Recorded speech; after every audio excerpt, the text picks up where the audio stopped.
So here we are on the Carnivore Diary Day 2. Going for the steak, eggs and sausages tonight. Hope that came out alright. Pad filming. But came across an email that I did 4 years ago, which I thought was quite interesting.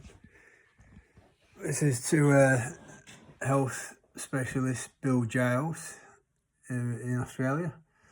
I emailed him 4 years ago prior to having my hip operation, after listening to him on a podcast with Pete Evans, and he talks about how a diet can actually help the situation I was in with having arthritis and wanting to try and avoid having the hip operation if I could.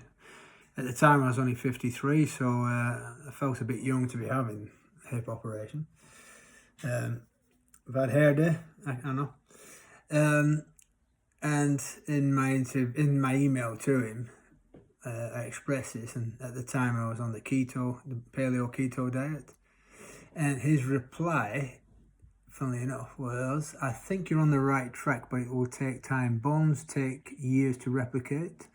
So for a few years, you may have to keep the hip environment as close to normal as possible, which means good low lymph flow and no neurological impaction.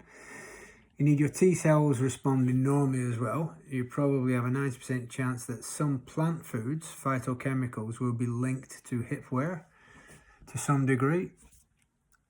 Look for about 5 things that together are contributing to your hip generation and work with these in the long term.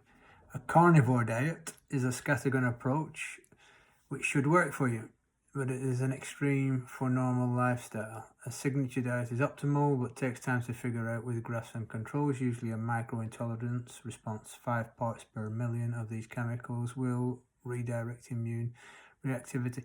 It goes on and talks about Chinese medicine as well, and other things to look in for, but specifically coming back to the carnivore diet, and I thought that was interesting, the reference to plant foods and the phytochemicals.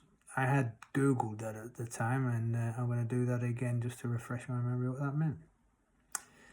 So that's the end of day 2. See you tomorrow.